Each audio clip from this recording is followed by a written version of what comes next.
계세요라고 그럴 때 하나님은 어제 로마서 1장 19절 20절에 보면은 하나님이 알만한 것을 만물 속에 보이셨느니라. 이 보이는 과정을 오늘은 두 번째 꽃과 나무 속에 하나님의 계심에 대한 그가 하신 일들을 보게 하는 순서를 오늘 함께 우리가 누리도록 하겠습니다.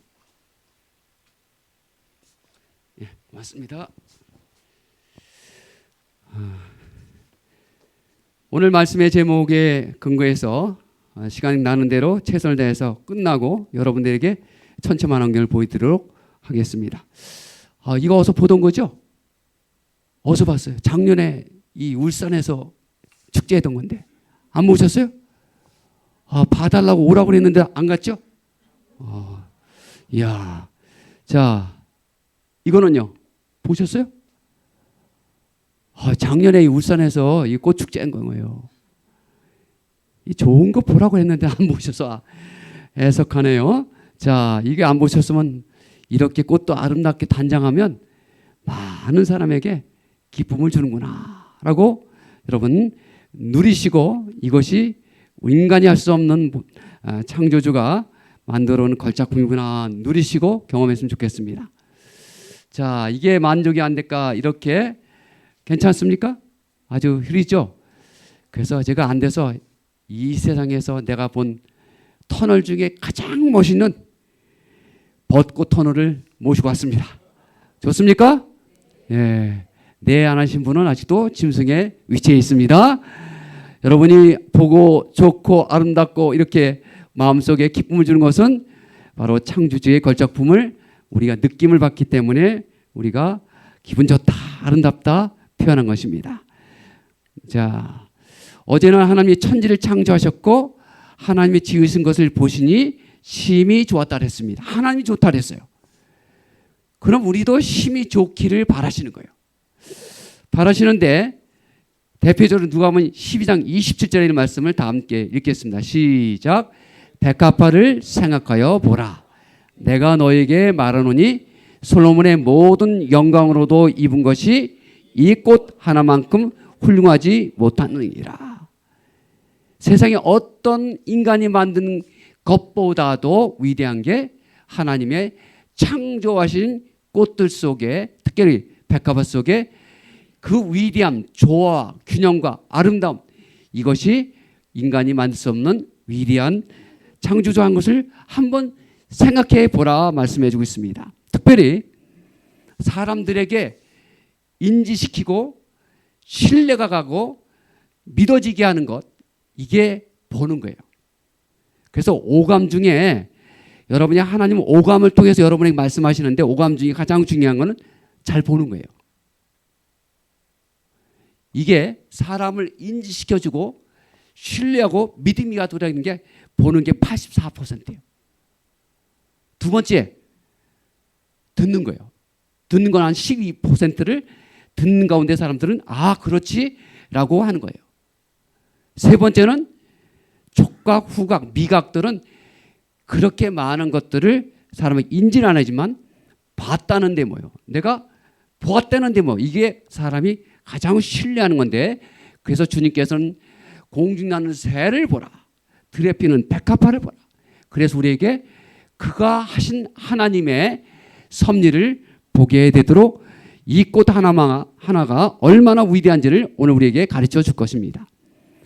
여러분, 봄에는 꽃잎, 다시 말하면 나뭇잎이 나기 전에 꽃부터 먼저 펴요. 이게, 그런데 색깔들은 사람들의 생기와 희망을 주는 색깔들이에요. 왜? 겨울에는 사람들이 꽃이 안 피었으니까 눌린 마음의 심정이 있었지만 봄이 되면 희망전 꽃이에요. 그래서 이 색들은 빛의 삼원색의 색깔이 세 가지가 나뭇잎보다 먼저 펴요. 자, 무슨 색깔일까요? 노란색. 또 두 번째는 분홍색. 또 세 번째는 여러분 교회 앞에 있었는데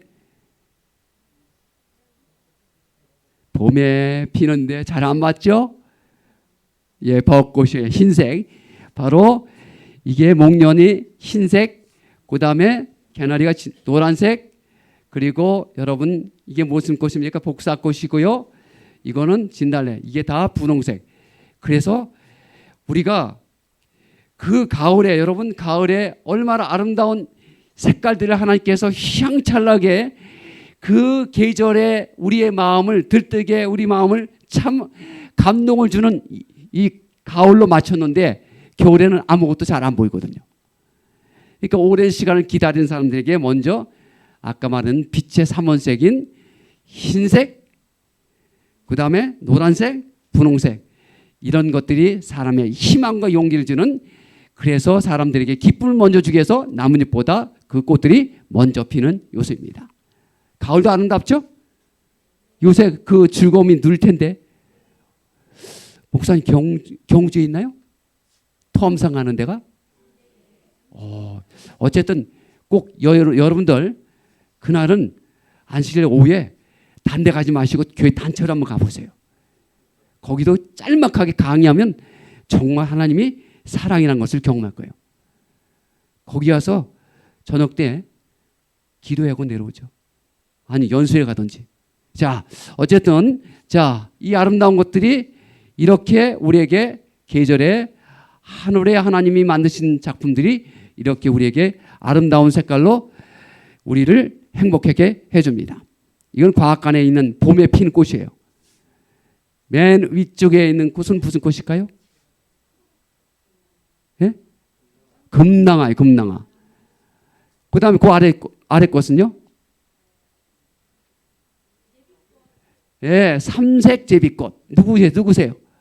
아, 예. 상품 하나 주셨으면 좋겠는데요. 삼색 제비꽃이에요. 그 다음에 맨 우측에 있는 거는요? 노루기꽃. 노루기. 그래서 이것을 구경하러 과학관에 아주 그런 제일 일찍 피는 꽃 가운데 하나니까는 사람들이 그걸 찍으러 오는 사람이 많아요. 그래서 이렇게 아름다운 꽃들을 우리에게 보라고 했는데 잘 안 봤죠. 봐도 뭐 이름 아는 게 중요한 게 아니라 어찌 이렇게 너는 이쁘게 나를 위해서 보여주려고 이렇게 피어났니? 고마워, 고마워. 그렇게 한번 표현해 보는 게 중요하다 말씀드린 겁니다. 코스모스 꽃은 왜 코스모스일까요? 예?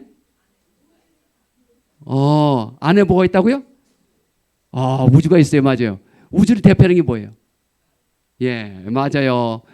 우주의 꽃, 여러분 자세히 보면요. 저걸 자세히 보면 뭐냐면 별이 보여요. 그래서 코스모스 꽃이에요. 그러니까 의미를 갖고 하나씩 살펴보면 나에게 언어로, 사랑의 언어를 말해주고 있다는 거예요.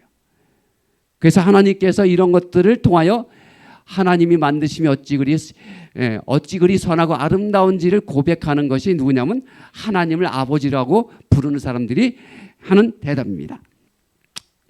자, 어제도 말씀했지만 하나님은 곧 사랑이라는 문구는 방식 피는 꽃보니마다 뾰족뾰족 돋아나는 풀상마다 기록했다. 향기를 풍기는 연연하고 고운 꽃들, 잎이 청청하게 무성한 스풀의 나무들은 하나님의 인정 많고 큰 사랑과 자비로 자녀들을 무하게 하시려는, 행복하게 하시려는 간절한 열망을 증거하는 것이다. 여러분이 행복하게 하고자 하는 그 하나님의 그 마음을 우리가 그래서 세상에 하나님 만드심이 어찌 그리 선하고 아름다운지요. 이렇게 마음들을 어떻게 해요? 하나님의 마음을 담을 수 있는 것이 자주 반복되면 우리가 사랑스러운 존재로 변해갈 수 있는 그것이 된다는 겁니다. 모든 잎과 공주의 향기를 날리는 형형색색의 꽃들은 하나님이 무엇임을 가르쳐준다? 사랑이심을 가르쳐준다. 자, 하나님은 사랑이라고 요한일서의 4장 대표를 말합니다. 자, 들의 백합화가 어떻게 자라는가 보라. 이게 전 이스라엘 현지에 있는 이 백합화, 들의 백합화. 그런데 이거를 어떻게 자라나 보라 말씀했는데 이걸 보라라는 단어가 뭐냐면 관찰해 보라, 주목해서 보라 이거야. 살펴보라는 거예요. 근데 우리 살펴 안 보니까 의미가 내게 없는 거예요. 그래서 의미를 살펴보고자 합니다. 틀림 멋있죠? 아름답죠? 예? 참 인간이 만들어 이렇게 참 만들기가 어려워요. 자, 12세기 유명한 피보나치라는 사람이 이분은 천재 수학자예요. 식물들, 동물들 이런 것들을 관찰하다 토끼를 낳는 1년에 3번 낳는데 그걸 연구하다가 또 꽃을 연구하다 보니까는 이 속에는 법칙이 있다는 것을 발견해요. 자, 이거 하지 말고 요쪽에 있는 분들, 요쪽에 있는 분이 하죠. 요쪽에 있는 분들 대답하시기 바랍니다. 아이고 대답을 안 해. 아이고 왜 이러지? 자, 아이고 가만 있어요. 잘못했습니다. 이게 보여주기만 하면 안 되는데, 자 이분이 꽃의 숫자를 세어 보니까 이런 법칙이 있다는 거예요. 자 한번 보겠습니다. 여러분 오른쪽에 있는 분 다 대답하시기 바랍니다. 자 유치원이 좋은데 나왔는지 안 왔는지 이거 보면 알아요. 자 1 더하기 1은 얼마죠? 2 더하기 1은 왜 안 하는 분들이 있어요? 다 대변인이에요? 자 3이에요. 3 더하기 2는 5 더하기 3은 8 더하기 5는 여기 가만히 있어요. 자 13 더하기 8은 21 더하기 13은 그래도 유치원 좋은 데 나왔네. 이게 이 사람이 식물들 숫자를 세보니까 균형과 조화, 질서와 대칭의 아름다움이 다 법칙으로 나온다는 걸 발견했어요. 이걸 갖다가 수열의 법칙인데 뒤에 수가 앞에 수를 계속 더해가고 더해보니까 두 수의 합이 바로 꽃잎의 수라는 것을 알게 됐어요. 그래서 여러분이 꽃잎의 수를 보면 5개 있고 근데 9개는 없어요. 8개는 있고 7개는 없어요. 4개, 6개는 때로는 있어요. 4군자 같이 4개, 6개는 있어요. 근데 15개 있거나 18개는 없어요. 13개 아니면 21개요. 21개는 34개. 아니면 또 55개. 이런 것들이 바로 뒤의 수가 앞의 수를 더해서 보니까 꽃잎의 수가 그렇게 수열로 보여진다는 걸 깨달아보면서 이거는 분명히 보이지 않는 법칙이 있다. 그래서 한번 살펴봤습니다. 여러분 잘 아는 릴리꽃 꽃잎이 하나요? 금강초롱도 꽃잎이 하나요. 자, 그 다음에 유로비아는 몇 개요? 2개. 그 다음에 백합, 붓꽃 이거는 3개. 참마리꽃 5개. 무궁화는 몇 개요? 안 보고도 안 해요. 예, 자, 그 다음에 8개는 블러드루스는 8개. 코스모스는 몇 개요? 예, 8개. 그 다음에 자, 이 금볼초는 13개. 그 다음 누드비키아 이것은 21개. 이런 것들이 그 다음에 여러분 잘 아는 요새 많이 피는 꽃 뭐죠? 국화는 몇 개일까요? 34개예요. 그래서 식물 속에도 그렇고 동물 속에도 그냥 누가 만든 게 아니라 뭔가 절대자가 거기에 질서의 법칙을 가지고 만들었다는 것을 알게 됐습니다. 자, 이런 것들이 나뭇가지가 뻗어나가는 것과 대부분의 이 피부나치라는 사람이 만든 데이지꽃 이런 것들이 전부 다 이런 수열에 속했다는 거예요. 이걸 도형으로 만들어 봤어요. 1, 2 이렇게 해서 도형 만드는데 이 도형이 앵무저개가 이렇게 딱 맞아요. 여러분 산양도 있고 달걀도 그렇고 다 이런 법칙이요. 여러분 태풍이 올 때 이 허리케인이 오는 이 도는 방향도 전부 다 이런 법칙으로 됩니다. 하늘에 있는 은하, 나선 은하도 이런 법칙이에요. 자, 이게 해바라기도 이런 법칙에서 됐고 솔방울도 이런 법칙에 된 겁니다. 그러니까 세상에 우연히 만들어진 게 없어요. 누가 만들긴 만들되 질서와 균형과 조화와 아름다움을 만든 분이 있다는 거예요. 이게 바로 뭡니까? 소라 종류도 이런 법칙에 따라서 창조됐다라고 말씀해 줬는데 요건 또 괜히 했네. 예. 자, 요쪽에 맨 우측에 이제 보겠습니다. 자, 8을 5로 나누면 얼마일까요? 8을 5로 나누면 유치원이 안 다녔나 보다. 예? 1.6. 오, 예. 그 다음에 13을 8로 나누면 13,800 하면 수학 선생님이 있나 보다. 여기. 1.61? 예, 맞아요. 1.618이에요. 유치원을, 킨더가든을 좋은 데 다녔어요. 예. 자, 어쨌든 이게 보니까는 피보나치를 다시 이제 거꾸로 나눠봤어요. 이게 이제 3을 2로 나누고 8을 5로 나누고 13을 8로 계속 나눠보니까 1.6에다가 1.618이라는 것이 법칙이라는 걸 알게 됐어요. 이걸 황금 비율 법칙이에요. 구체적으로 황금 비율 법칙은 여러분이 갖고 있는 카드가 전부 다 황금 비율 법칙이에요. 그게 가장 보기에 안정적이고 보기에 아름다운 균형과 대칭과 질서가 있다는 걸 깨달았습니다. 자, 제 얼굴은 황금 비율 법칙가 아닐까요? 제 얼굴이 어때서요? 괜찮지 않아요? 아유, 이렇게 또 갑자기 하니까. 이게 이 사이즈가 1대 1.618이에요. 이게. 요게 1대 1.618이에요. 이게. 자, 이것을 건축의 모든 구조 가운데 이렇게 만들었어요. 자, 여러분 얼굴도 사이즈, 이 사이즈 전부 다 황금 비율 법칙이 만든 거예요. 아닌 것 같아요? 한번 옆에서 한번 봐요. 자, 사각형인 사람이 있어요? 사각형? 삼각형 있어요? 이게 황금 비율 법칙의 정말 멋진 구조를 만든 거예요. 조금 좀 뚱뚱하면 좀 후덕하다라고 생각하고, 조금 약간 좀 약간 마르고 막 얘기하면 여우 왔다 하지 말고 좀 예리하다 이렇게 생각하는 거예요, 우리가. 근데 자, 여러분, 하나님께서 복을 주었다는 말을 성경에 3번 나와요. 창세기에 창조하시면서 1장 22절에 새들과 물고기에게 복을 줬다는 말씀이에요. 저걸 제가 이건 7째 날 여러분에게 말씀할 거예요. 그 다음에 두 번째는 누구한테 복을 줬냐면 사람들에게 복을 줬다 그랬어요. 그럼 복받은 흔적이 어디냐면 황금 비율 법칙이 여기 있다는 거예요. 자, 안 믿어지니까 제가 믿게끔 또 설명을 해드리겠습니다. 자, 베드로전서 2장 9절 다 함께 읽겠습니다. 시작. 아이고 죄송. 자, 그의 소유된 백성이니 저를 천사보다 좀 못하게 하시고 영화와 존귀로 관을 씌우셨다. 여러분, 관은 어디다 씌우는 거예요? 머리인데요. 어떤 사람 머리예요? 왕자나 왕이 될 수 있는 사람에게 쓰는 거예요.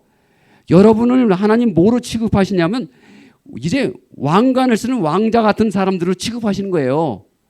그러니까 왕자로 취급하는 사람들이 대단한 권위를 하나님께서 부여해 주기 위해서 지금 기다리고 있어요. 자, 그 증거를 보겠습니다. 여러분, 요 2위에 몇만 가지 답을 언어를 구사한지 알아요? 100만 가지. 100만 가지. 이 언어학자가 말한 겁니다. 그 다음에 얼굴 표정을 가지고 몇 가지, 만 가지 이상의 표정을 만들 수 있다는 거예요. 짐승이 그렇게, 여러분 짐승과 사람이 다른 점이 뭡니까? 예? 자, 자세, 인간은 직립인간이니까 걸어다닌다. 또 먹는 건 도구로 사용한다. 3번 잠잘 때는 하늘 쳐다보고 잔다. 뭐 하늘 쳐다보고 안 자는 사람이 있죠. 예? 토라지면 이렇게 됐죠. 예. 근데 가장 극명하게 사람과 동물의 차이는 뭐냐면 웃음이에요. 그것도 어떤 사람이 우리 집 소도 나보고 웃어요. 다 생각하기 나름이에요. 근데 어떤 사람은 우리 개도 잘 때 벌러덩하고 이렇게 자요. 근데 4가지 박장돼서 하면 배꼽을 잡고 그렇게 껄껄 끌고 웃을 수 있는 동물은 아무도 없어요. 웃음의 미소를 줄 수 있는 것은 사람에게만 주었습니다. 자, 이렇게 10,000가지 이런 것들을 했는데 동물과 사람의 다른 이유 가운데 하나가 어떤 분이 이런 의사 선생님을 하더라고요. 사람의 얼굴은 50개의 근육이 있대요. 그런데 짐승은 24개밖에 안 된다는 거예요. 깜만 노력해도, 짐승이 노력해도, 소감만 노력해도 사람의 이 표정처럼 웃음으로, 미소로 대할 수 없다는 거예요. 한번 옆 사람 한번 웃어보세요. 살짝 웃어보세요. 화난 것보다 웃는 게 훨씬 나아요. 그 다음에 마음에 들면 당신 멋져 한번 해보세요. 멋져 한번 해보세요. 자주 하세요. 여러분 집에서 좀 남편이 마음에 안 들면 가끔가다 그래 당신 멋져 한마디 해보세요. 그러면 토라진 게 완전히 돌아서요. 잘생겼어 멋져 한번 해보세요. 자, 왜 그런지 여러분 사람은 살아가면서 웃을 수 있는 존재인데 웃지 않고 산다는 것은 심각한 마음의 병이 있다는 거예요. 창조주의 영광을 가리고 있다는 거예요. 자, 한번 영상을 잠깐 보겠습니다. 아이고.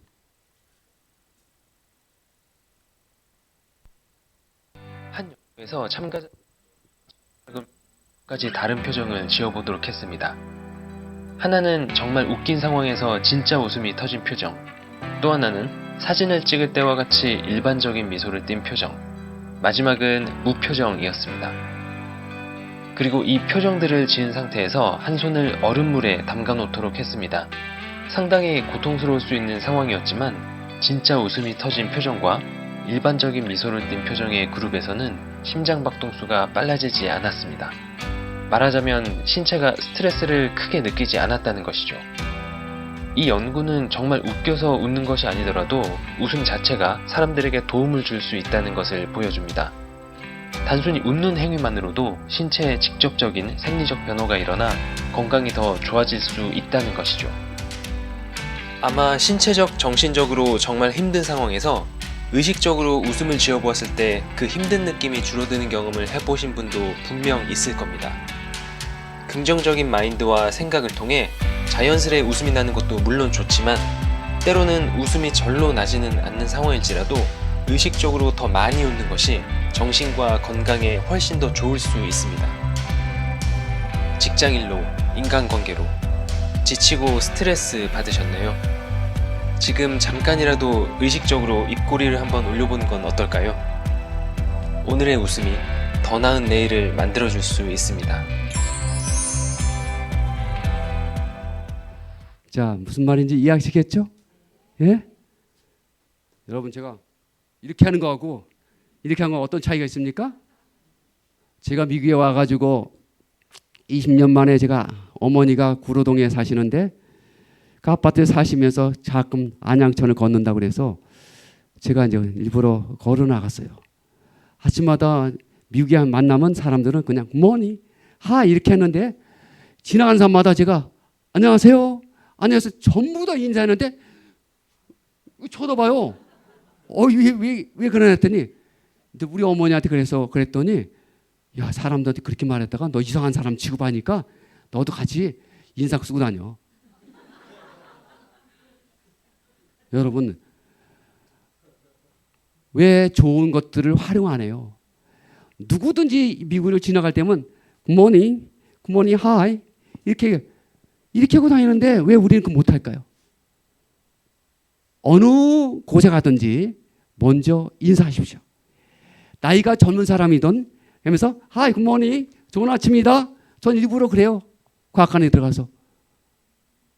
그럼 다 따라서 하더라고요. 여러분 가정의 여러분의 행복의 미소는 가정의 아내가 해요. 가정에 밝은 비춰주는 거예요. 그건 가장 큰 에너지는 웃음을 내는 거예요. 굿모닝 안녕히 주무셨어요. 누구너무 잘 잤니? 아이고 우리 좋은 하루가 되겠구나 하면 칭찬해 보세요. 가정이 달라집니다. 하나님 그렇게 하기를 원하셔요. 알았죠? 왜? 여러분 동물이랑 사람이기 때문에 하늘의 언어를 이 땅에서 실현하는 거예요. 알았습니까?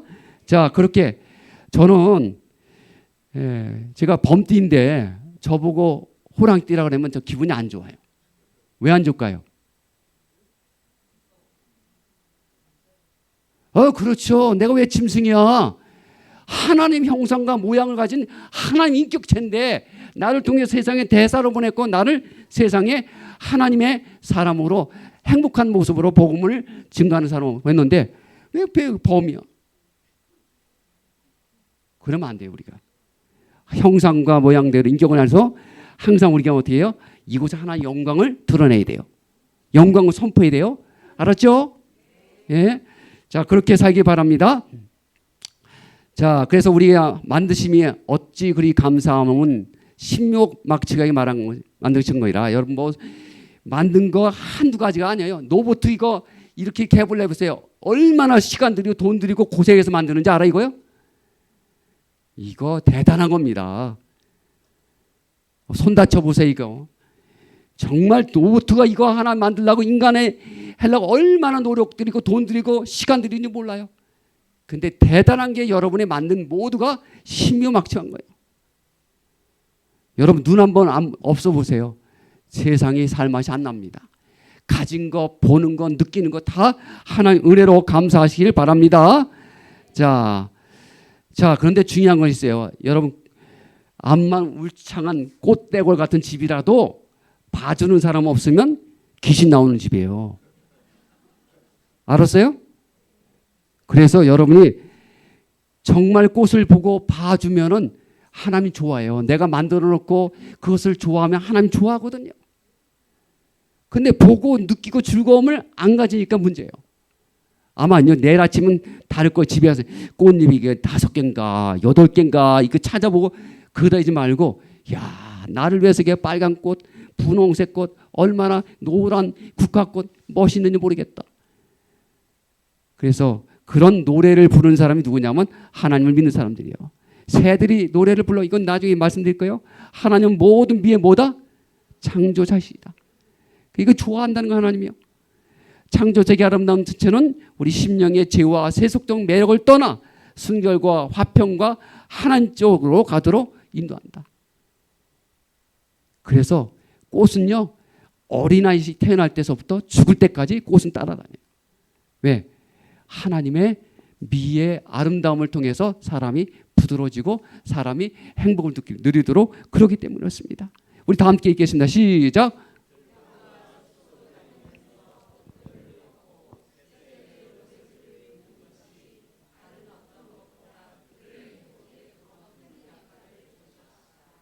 네, 이것도 굉장히 중요한 메시지가 있지만 꽃을 둔 병실과 두지 않은 병실 차이가 있다는 것 아시고 또 다른 얘기 또 말씀드리겠습니다. 꽃들을 바라보고 익은 열매를 따고 새들의 즐거운 노래를 부르는 것은 듣는 것은 신경 조직을 특별히 유쾌하게 해주는 효능이 있다. 다 실험에 나온 겁니다. 그래서 여러분 아침에 새소리도 들을 줄 알아야 돼요. 그리고 꽃들의 아름다운 것을 볼 줄 알아야 돼요. 여러분이 장수하길 원하는 사람은 아침에 해 뜨기 전에 일어나서 해적의 여명을 누리고 사는 사람이 훨씬 더 장수한다는 겁니다. 알았어요? 그래서 좀 일찍 일어나요. 예? 그리고 맨발 걷기 하자. 그렇죠? 예. 자,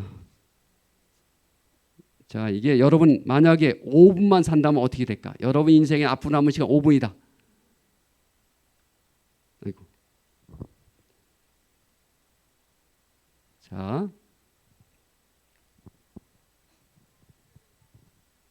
소리가 안 나요? 소리요. 방송실 소리요. 예, 딴 데 보고 있습니다.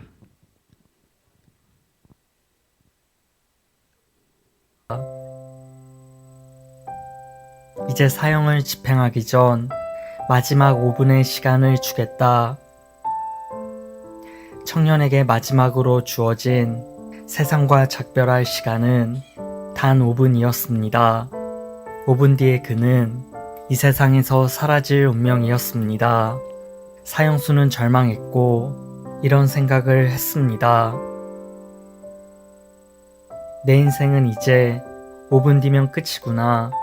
나는 5분 동안 무엇을 할 수 있을까? 그는 제일 먼저 가족과 동료들을 생각하며 간절하게 기도했습니다.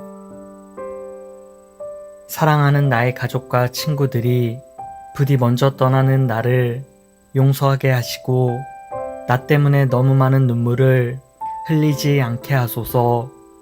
그리고 나 때문에 너무 슬퍼하지 말게 하소서. 집행관은 이분이 지났음을 알렸습니다. 그러자 사형수는 이런 생각을 했습니다. 후회할 시간도 부족하구나. 난 왜 이렇게 헛된 시간 속에서 살았을까? 아주 찰나의 시간이라도 내게 더 주어진다면 얼마나 좋을까? 또다시 집행관은 마지막 1분이 남았음을 큰 소리로 알렸습니다. 사형수는 두려움에 떨며 주위를 둘러보았습니다. 매서운 이 칼바람도 이제는 느낄 수 없겠구나.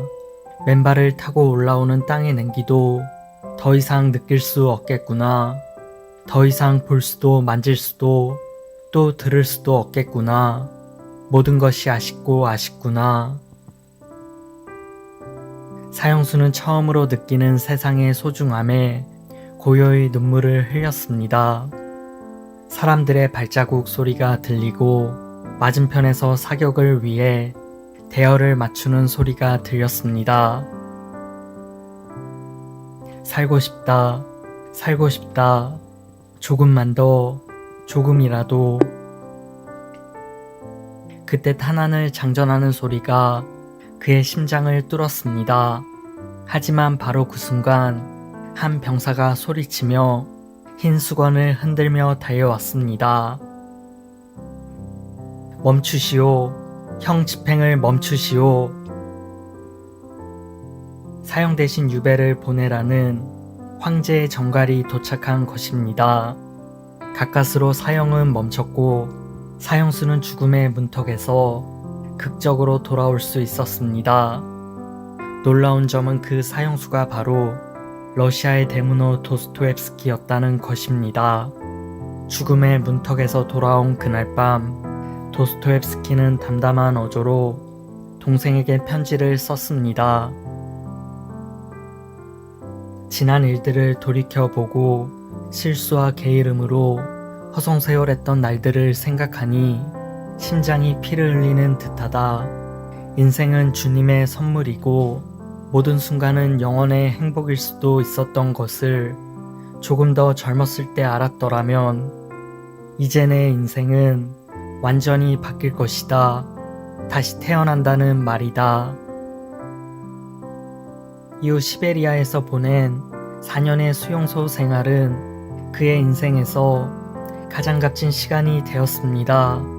살을 파고드는 혹한 속에서 무려 5kg이나 되는 무거운 족쇄를 메고 지내면서도 그는 창작에 몰두했습니다. 글쓰기가 허락되지 않았던 유배 생활이었지만 시간을 낭비할 수 없어 종이 대신 머릿속으로 소설을 쓰기 시작했고 심지어 그 모든 것을 외워버리기까지 했습니다. 유배 생활을 마친 후 세상 밖으로 나온 그는 인생은 5분의 연속이라는 각오로 글쓰기에 매달렸고 1881년 목숨이 닿을 때까지 수많은 불후의 명작을 발표했습니다. 그가 사형 선고를 받았던 이유는 그가 16살이 되었을 때 아버지가 농노들에게 살해되는 것을 보고 사회주의 운동에 뛰어들었기 때문이었습니다. 사형수들을 싣고 가는 열차가 간이역에 멈추었을 때 그는 어느 부인이 불쑥 내민 작은 책 한 권을 받았는데 그 책이 바로 신약성경이었습니다. 그는 감옥에서 사형날을 기다리고 있으면서 할 수 있는 일이라곤 오직 그 성경을 읽는 것밖에 없었습니다. 그리고 그는 성경을 읽다가 그리스도를 만났습니다. 그리고 훗날에 그는 이런 말을 남겼습니다. 누군가 내게 그리스도는 진리가 아니라고 증명한다 하더라도 나는 그리스도와 같이 있고 싶다. 나는 진리보다는 차라리 예수님과 함께 있고 싶다. 기적으로부터 신앙이 나오는 것이 아니라 신앙으로부터 기적이 나온다. 잘 보셨습니까? 우리는 복을 받은 존재죠. 예, 창세기 1장 20절에 복을 받은 것은 새와 물고기, 두 번째는 복을 받은 것은 사람입니다. 세 번째 복은 것은 창세기 2장에 보면 일곱째 날 안식일에 복을 줬다 그랬습니다. 이것을 특별하게 복을 준 것은 여러분들이 잘 돼야 합니다. 하나님의 아들, 딸들이 잘 돼야 돼요. 그래서 살아가는 시간도 그렇게 길지 않습니다. 짧더라도 가치 있게 감사하며 감격하면서 다른 사람에게 하나님의 영광을 드러내는 여러분의 삶의 모습이 되어야 합니다. 자, 여러분, 꽃이 없으면 사람이 살 수 있을까요? 못 살까요? 생각 안 해봤죠? 꽃이 없으면 사람이 살기가 어렵습니다. 두 번째, 나무가 없으면 사람이 살까요? 못 살까요? 당당하네요. 자, 창세기 1장 12절에 땅이 풀과 각기 종류대로 씨 맺는 채소와 각기 종류대로 씨 가진 열매 맺는 나무를 내니 하나님 보시기에 좋았더라. 하나님이 보기 좋았으면 여러분도 좋은 결과를 주실 겁니다. 2장 9절에 보기에 아름답고 먹기에 좋은 나무가 나게 하시니 동산 가운데 생명나무와 선악을 알게 하는 나무를 주셨다 그랬습니다. 자, 나무숲이 주는 효과가 대단한 것을 한 영상을 6분 동안 보여주고 설리반 교수가 일리노이 대학 교수가 이것을 보여주고 사람들에게 6분 지난 다음에 스트레치를 재보니까 숲을 보니까 60%가 다 싹 사라졌다는 거예요. 30%는 그냥 그렇고 한 5% 정도는 의미가 없었고. 자, 여러분 숲이 주는 효과가 얼마나 좋은지 이 경험을 여러분이 해 보시기를 바랍니다. 특별히 이제 하나님이 나무를 사각형도 아니고 삼각형도 아니고 왜 둥글게 만드셨을까요? 생각 안 했죠? 어떤 사람은 저한테 그러더라고요. 목사님, 300원짜리 과자 있고 500원짜리 과자 있는데 400원짜리 왜 없어요? 난 생각지도 않았는데 어떻게 그렇게 생각하냐? 한번 생각해 보세요 그러더라고요. 근데 왜 그런지 잘 몰라요. 어쨌든 나무가 둥글게 만들었습니다. 이게 과학적 원리고 창조주가 만든 절대적인 작품이에요. 왜 그런지 보겠습니다. 건축가 가우디는 하나님의 창조한 세계는 직선이었고 바로 곡선이 만들었다. 도시는 획일적이고 이 곡선이지만 창조주의 모든 만물은 바로 곡선이다. 그래서 사행천이 있고 나무가 둥글고 이런 것이 바로 창조주가 만든 인간을 위한 만든 걸작품이다. 자, 원통형 나무 가지가 왜 그런지 한번 보겠습니다. 에너지가 연못에 돌을 딱 던졌더니 떨어졌어요. 근데 파장이 어떻게 가요? 예, 가운데서 원통형으로 나갑니다. 에너지의 파급력을 원통형으로 만들어서 그래서 이런 것들이 바람이 불거나 그러면 사각형이거나 삼각형 각진 것들은 잘 부러져요.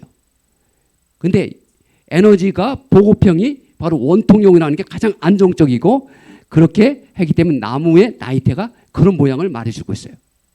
그래서 여러분 뭐 유리저장고 전봇대 전부 다 원통형으로 만들어요. 안정적이기 때문에. 자, 이런 것들을 만든 게 뭐냐면 과학적으로 맞기 때문에 하나님께서 원통형으로 만든 원리가 있다는 것입니다. 두 번째, 세상에 가장 큰 나무는 무슨 나무일까요? 이 나무가 커서 얼마나 크냐면 30층 높이에요. 30층. 이게 레드우드라고 미국에서 제일 큰 나무가 30층이에요. 그렇게 돼요. 자, 그 다음에 가장 큰 오래 사는 게 이게 3,000년 사는 거예요. 3,000년. 성경에서 제일 큰 오래 산 사람 누구죠? 무드셀라. 이게 무드셀라 나무라고 이거 요거를 제가 종종 봤습니다. 이게 베이컨솔이라는 소나무 종류의 나무인데 여러분 돌에다 나무를 왜 심을까요? 그리고 여러분 주변에 나무를 왜 심을까요? 이게 여러분의 건강을 위해서입니다. 5가지. 아름다움을 느끼도록, 두 번째 냉방 효과가 충분히 되도록, 세 번째 이게 이산화탄소를 조절을 잘 해야 여러분 탄소 중립 이게 중요합니다. 우리가 질병에 걸리지 않고 오래 살 수 있는 방법은 이산화탄을 정상적으로 산소와 이산화탄소를 바로 체인지해주는 역할을 하고, 그 다음에 이 포르말데히드, 이산화질소 나쁜 것들을 정화시키는 은행나무 같은 것들을 그래서 쓰는 겁니다. 홍수를 방지하고 치톤피드라는 것들을 통해서 우리 몸속에 공기를 정화하는 좋은 것들을 제공해 줍니다. 그래서 이거를 계산했더니 나무 한 그루당 어떤 나무는 어떤 사람은 10만 원 역할에 나무 하나가. 그 나무 자르는 거 조심해야 돼요. 그러니까 잘 심어야 돼요. 자르는 대신. 자, 그래서 나무는 우리가 필요치 않은 것들을 늘 짊어지고 가는 역할을 해줘요. 창조주는 제2의 짐을, 우리의 짐을 짊어지는 분이에요. 여러분이 필요치 않은 이산화황 같은 거, 폴데히드 같은 거 전부 다 이것들을 없애준 역할들이 하나님의 창조주가 해준 나무들 때문에 우리가 사는 거예요. 자세한 내용은 나중에 말씀을 드리겠습니다. 상록수는 왜 푸른가? 겨울에도 상록수는 푸른 나무죠. 이게 영하 70도에도 이게 변하지 않아요. 왜 그런 데에 살도록 했을까? 이걸 침엽수라 그래요. 침엽수는 그 속에 부동액이 있어요. 그래서 겨울에도 얼지 않아요. 마치 소금물이 있는 바닷물이 얼지 않은 것처럼 이 추운 날에도 얼지 않아요. 창조주는 참 멋지게 만들었어요. 그렇죠? 그래서 소나무만 보지 말고 그것을 만드신 분을 여러분이 기억해야 돼요. 자, 그리고 나무가 광합성장을 통해서 여러분 당도 만들고 땅속에 있는 땅콩도 만들고 나무에 달리는 포도도 만들고 이런 것들이 바로 광합성 작용을 통해서 이루어진 건데, 여러분 그러면 소나무 종류들은 잎이 떨어지지 않고 계속 있나요? 언제 떨어져요? 언제? 예? 가을이 아니에요. 침엽수들은 5월달에 떨어져요. 가을에 떨어진 거는 활엽수들이에요. 자, 그래서 우리 신앙을 주님께서 호세아 14장 8절에 보면 변치 않는, 오직 하나님을 경외하는데 조금 자기가 어렵다 하면 하나님 원망하고 하나님 뒤로 서고 돌아서 그러면 안 돼요. 창조주는 어떤 상황이든지 여러분들을 회복시키길 원해요.